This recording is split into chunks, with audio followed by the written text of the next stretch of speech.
Hey patrons, it's Kara. So this is kind of an interesting setup for this deck flip through and first impressions because I am upstairs. I'm set up on a tiny little end table that I've used as an altar table before, and the camera is on another table next to me, so it's kind of like if you and I were sitting next to each other looking at this deck together, because I'm not able to do this video at my desk today. So we're upstairs where it's a little quieter. The cat is roaming around, so if she circles through the frame, so much the better, because we are looking at the Halloween Oracle today. I just got back from getting this deck and these two crystals at Spirit Apothecary, which has recently had to rename itself, so they are now Spirit Apotheosis of Bedford, Ohio. There's the kitty. Hi, baby cat. They are the shop that organizes and runs, and they are the main sponsor of the Cleveland area Pagan Pride Days. My partner bought me a gift certificate to the shop last year for winter solstice, and usually we only go at Pagan Pride, which is in late August, so they made a special trip out there last year for winter solstice to get me a couple gifts and this gift certificate. So I was going to spend it at Pagan Pride because we always go to the shop during Pride because it's right there. It's held on their street because they are the main sponsor and the organizers. But I forgot my gift certificate when we went, and we've just been trying to find a good time to go ever since then. So we finally got there today, which is good because the gift certificate was about to expire at the end of this month. Thankfully, they let it be good for a whole year.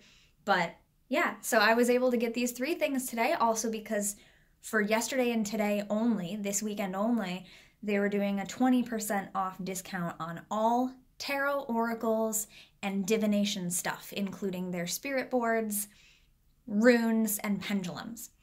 So I got this at an even better deal, about $4, $5 off this deck. So I was able to grab a couple extra crystals. By extra crystals, I mean extra items. I was able to grab a couple crystals. So last night I was going through some of my crystal books to remind myself of some different types of crystals that I don't have that I'd like to pick up if I had a couple extra dollars. I will be doing different posts about these. Thank you for bearing with these long, wordy intros, by the way. We'll get into the deck in a second here. But I do want to show you what I ended up getting. And I will post more about the crystals on Instagram, on here, on Facebook, separately.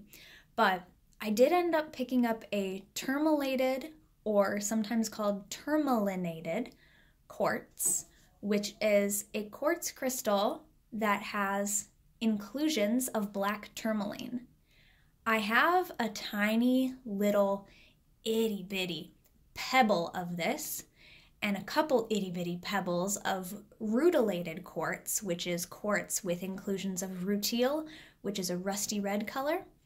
So I didn't really need this because technically I do have a piece of tourmalated quartz or tourmalinated quartz, but this one was sitting in their bin. It's not one of the things I was looking for today, but it was sitting in the bin, and this was the only one of the tourmalated quartz, is what they called it, that had all of these beautiful black inclusions in it, like a really good amount of tourmaline in it. And it just called out to me. So this was $1.99 US dollars.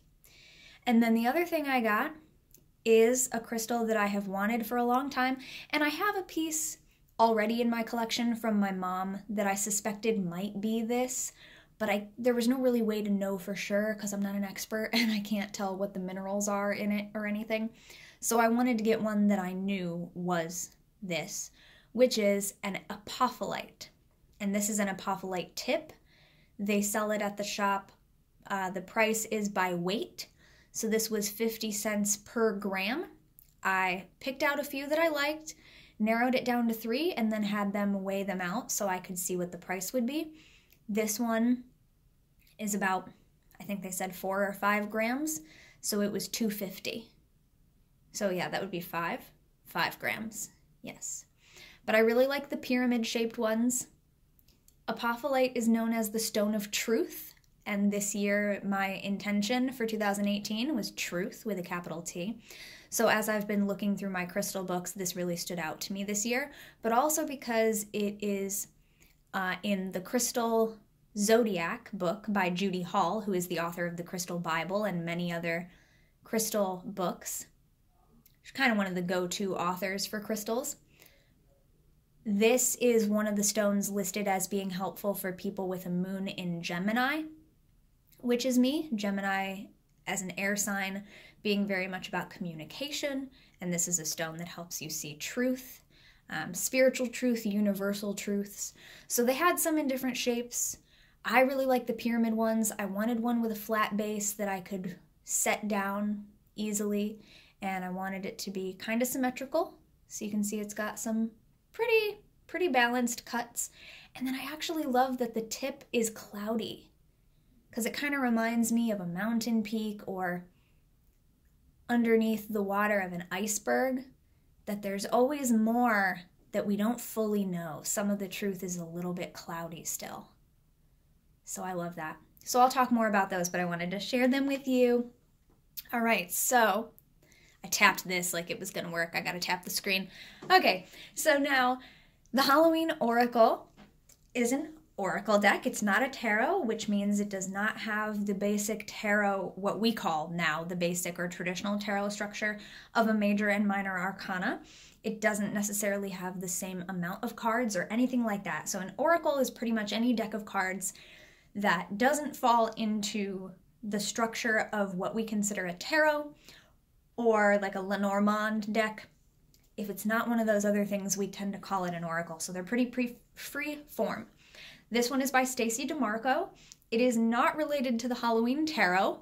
They don't go together. They're not by the same people. Nothing like that. Very different feel. The Halloween Tarot by Kipling West is very cute and like bright, happy art, even when it's depicting these darker things, but darker half of the year type things.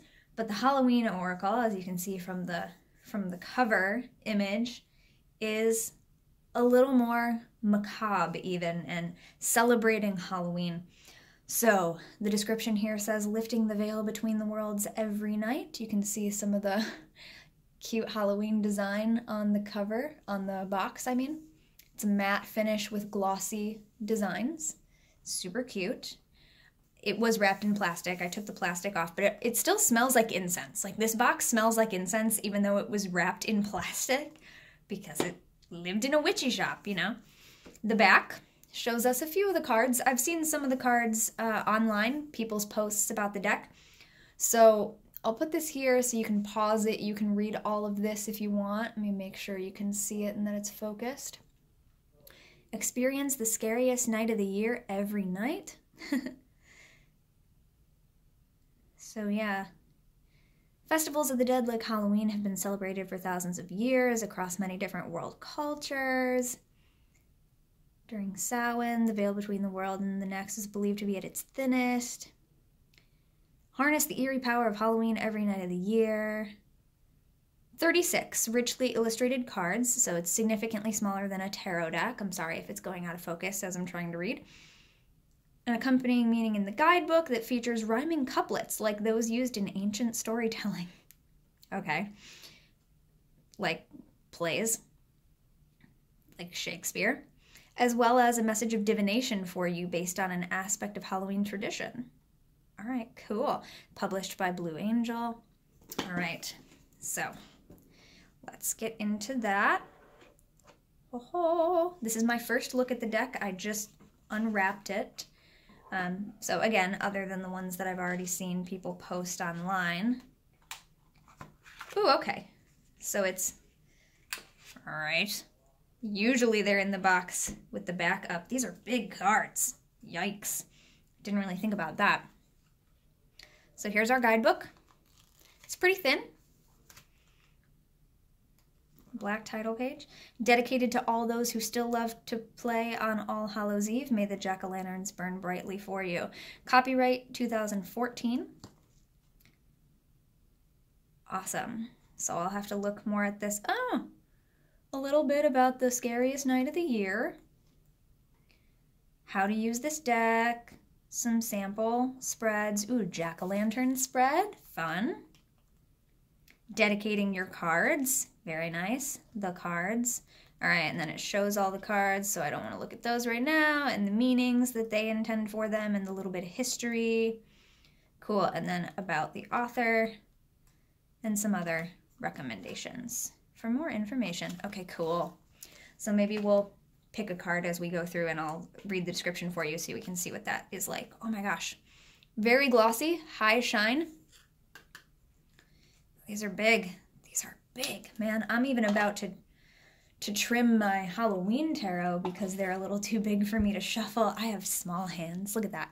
I cannot reach around that way, but I could shuffle this way. You just have to go long ways. But oh, look, see, when they're that glossy, they stick together until you really start shuffling them and working with them a lot. They will be sticky. This is what the Fantod pack, the Edward Gorey Fantod pack that I have, that's what that's like really high gloss. It's like plastic almost. So slightly flexible cardstock, but yeah, very high gloss. Look at that. Okay, cool. So I wanted to put this down here. Can I zoom in, I wonder? Yes, okay, cool. That'll help me out a little bit so that I don't feel like I have to hold it up every time. Let's put them here. Tilt it a little more toward you. Cool, let's make sure they're in focus. All right, so we've got ancestors, and it has some keywords down here too. The love and legacy of our DNA.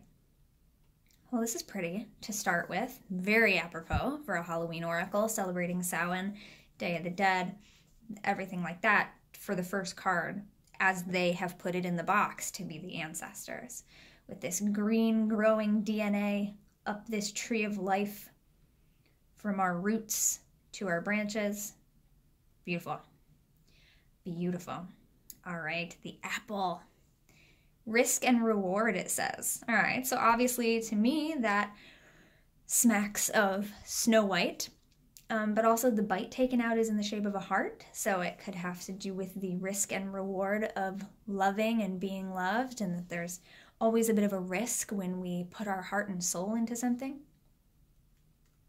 Beautiful. Is that it? Is it? Nope. See? They're stuck together. I don't want to miss any. All right. Barmbrack. Sweetness and synergy.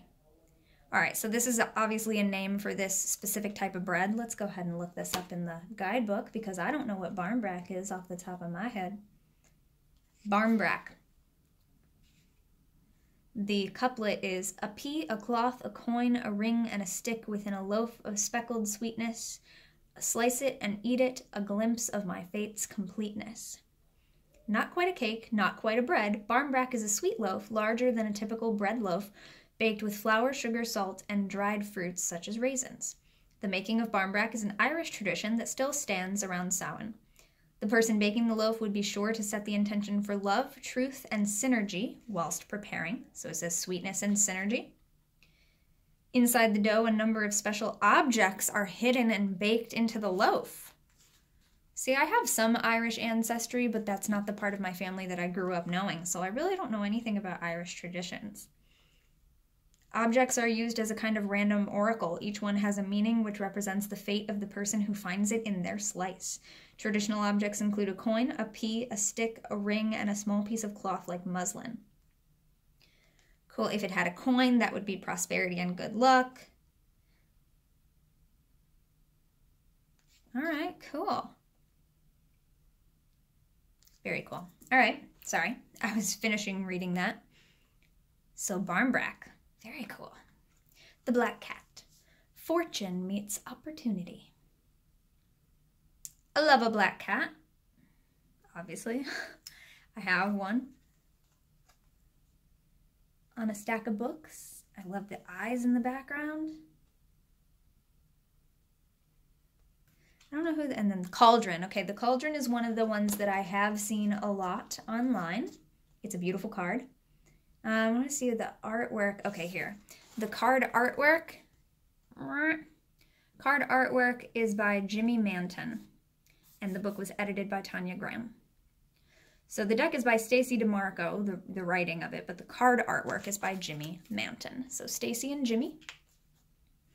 I personally think the artwork is obviously super important and the more memorable thing, because a lot of people, obviously reading the history of these cards and the reason that the symbolism went into it as it did, like Barmbrack, that's important. It matters what's in the book.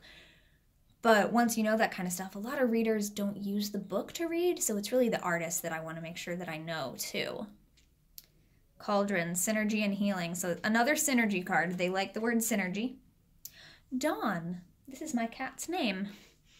The dawn, it looks like we have an owl. The light after the darkness. Beautiful. And of course related to Halloween, because the dark part of the year is beginning and the dawn is the reminder that the sun will come again. Just making sure this is the only card. Cool. Pretty. Aha, yes, I've seen this card too. Death. The eternal cycle begins here. So we have a moth, skull superimposed on a full moon. Very cool. I forget what type of moth this is, but it's very, very popular style because it kind of looks like it has a skull on it. You probably know the name of it. I'll have to look it up again. Eternal love. We have a pair of skeletons here.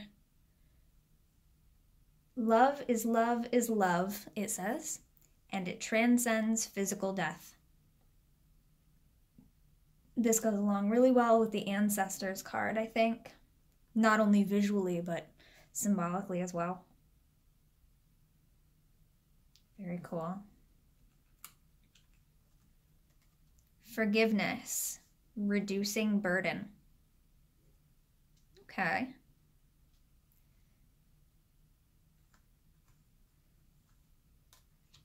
A ghost, which stands for regret in this case. I don't think that's always the case, but this is very cool. This style of art in particular kind of reminds me of the Vertigo Tarot by the artwork by Dave McKeon, because it kind of looks like a lot of double exposure, photographs being edited and transformed into this conglomerate image. It's kind of, the ghost is partially translucent, things like that. Very cool. Could be very creepy. Graveyard. Hoo-hoo-hoo. This looks like Tim Burton style artwork. See, so big contrast in the art here. This looks like more of a painting or like a cartoony type of animation. This looks like an animation set to me. Very cool. I love graveyards. I love cemeteries. So this one is Unnecessary Fear. Obviously, to know more about these keywords and why they are there, we'd have to look at the book, but I'm not taking a bunch of time for that in this video. Hearth. Happiness in our hearts and homes. I love the gargoyle. Love it. Looks like we've got some bread down here as well. And one of the things I love about our new house is that we have a real fireplace. So we have a real hearth. Okay. Ooh. This is interesting. So what they have here is invisibility, and then the keyword is authenticity. Oh, that's an interesting, intriguing card. And the light around it implies, like, at a first glance, you almost think like you're looking at an image of an angel, but it's just a figure in white robes, no face visible, invisibility, but that means authenticity. Very cool. Authenticity is such a big buzzword now. That'll be interesting to get into. The jack-o'-lantern for protection. There we go. Unsticking the cards. So here's our classic Halloween symbols. We have joy, rejoicing in the present, very autumnal. Aha! The Lady de los Muertos, representing acceptance and equality. I love the double exposure look of the lace on her arm. I don't know if you can see that. Let me auto adjust again. Yeah. Beautiful. The lamp for remembrance. Makes sense. Putting a light in the window so our ancestors and spirits can find their way home. Love the jack-o'-lantern in the window as well. It's also a very TARDIS blue window frame. Oh, midnight, the most magical hour of all. Is it though? See, is this one of those things where a lot of people confuse midnight for the witching hour, but the witching hour is 3 a.m.? Midnight. Midnight is a magical time, though. I'm not saying it's not. This is beautiful. I love clocks. It's very steampunk. What's going on with her arm? It's like shadows or like black veins, or she has like a veil on her sleeve. Yeah, looks like she might be wearing a decorative sleeve that has got like cracks along her arm there. Interesting. The Mummy. Change. Okay. Very full moon over the pyramids.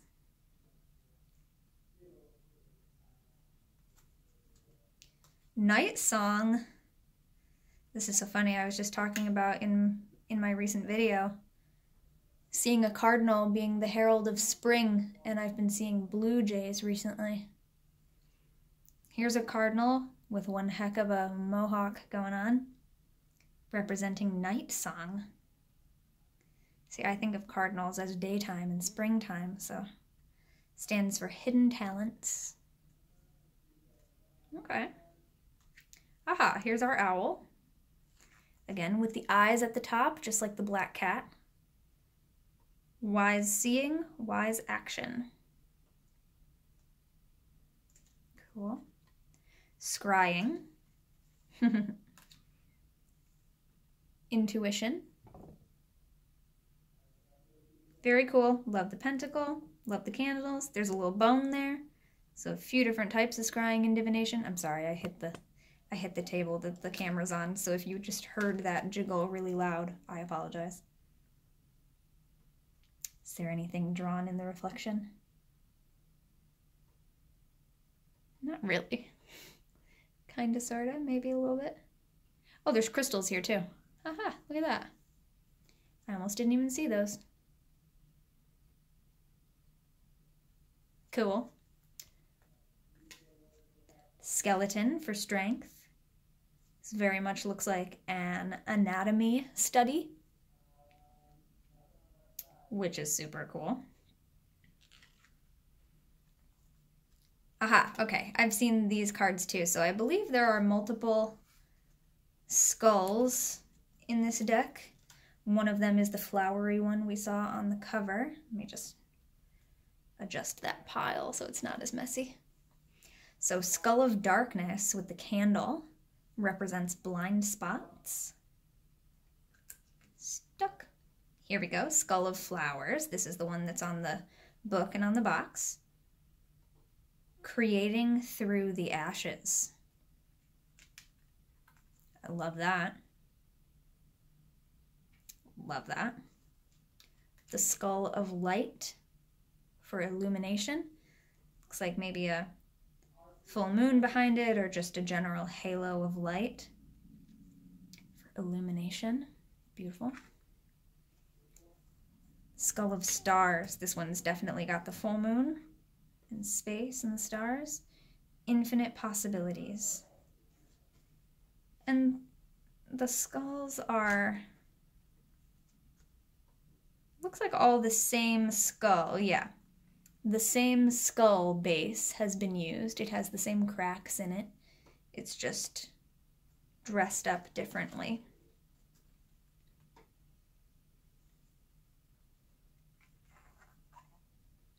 Spider. I've seen this card as well online. Oh, I love Spider. Community and web weaving. Absolutely. Beautiful. I love the spiral on the abdomen.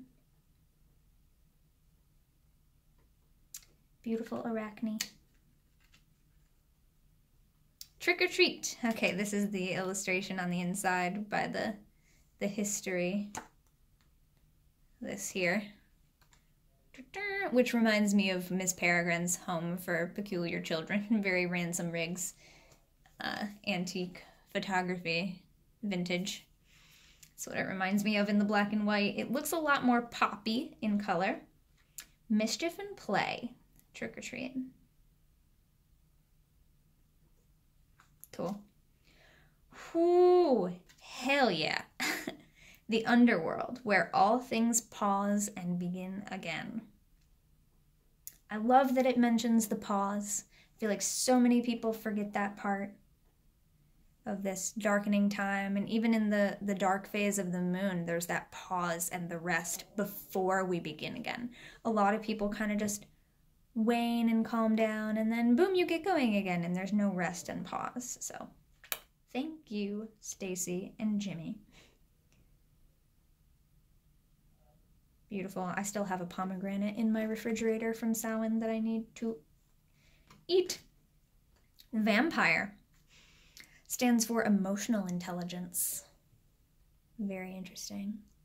Make sure these are focused on the cards again for you. Sort of a blood moon look behind them, which makes sense. Yeah, very kind of different art style on a lot of these. The veil, Samhain, when the veil is thin, so this is the veil, which stands for the future.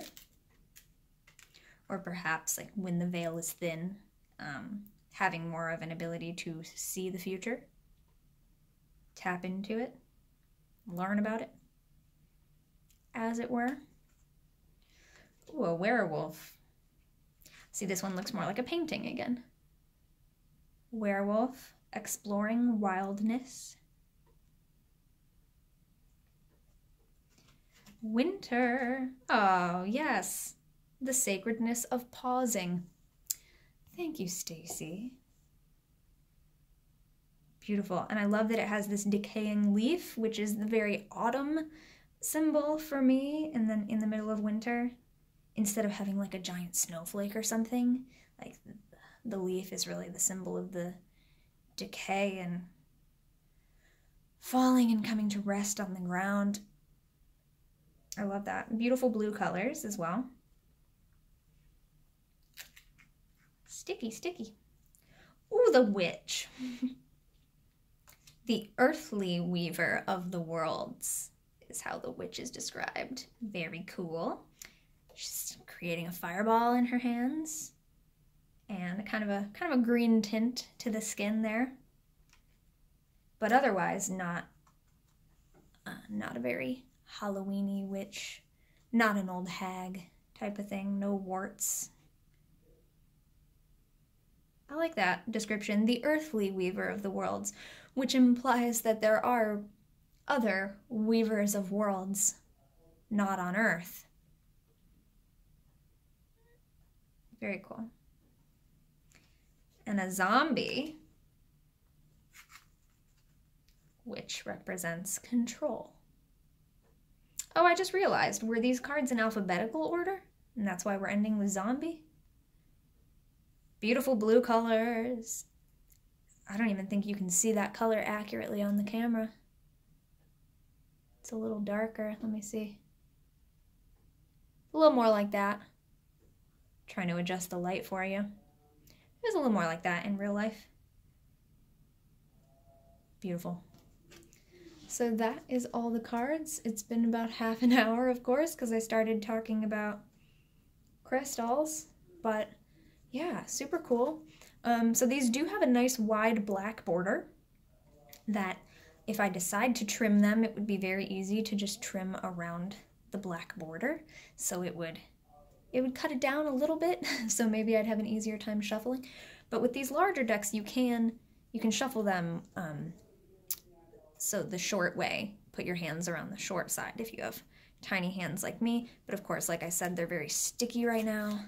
See, and usually when I get a new tarot deck, I don't even shuffle it for quite a while, because it's in order, and this is in order as well. There was an order that they had to it, but with an oracle deck, I'm not as scared of shuffling it right away, because it's not as important that an oracle deck be in a certain order. It doesn't tell a certain story like the major arcana and the progression of the suits in a tarot deck or even in a playing card deck. Each card in an oracle deck really stands on its own. You know, and they sometimes do have these themes where like this one had four or five different skulls. But even then, they're really all meant to stand on their own. So I'm not as scared of shuffling it, but it's difficult because they stick together. So once you start doing it more, I think that very new plasticky wears down a bit and it'll be a little bit easier. But also I've been practicing different methods of shuffling and cutting that don't require, see, they're sticking together when I try to do this, but just dropping a few from each pile at a time kind of thing. But yeah. Oh, and is the back reversible? No, the back is not reversible. You can tell that the design is upside down at that point, but that's okay. I don't read reverse cards anyway, but I know some people do.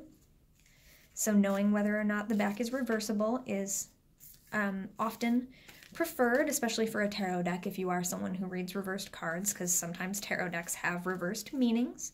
I don't typically read reversed anyway. But yeah, so thanks for hanging out while I look through my new deck for the first time. So this was technically a winter solstice gift from last year that I only just now got around to using the gift certificate to purchase, as well as my new little tourmalated quartz and my new apophyllite pyramid tip, which I think looks amazing on camera because it just whoom with the light. Haha, so cool. Thanks for hanging out. Love you guys. Thanks so much for your support. And yeah, I'll see you next time. Until then, don't forget to be awesome. Blessed be, and goodbye.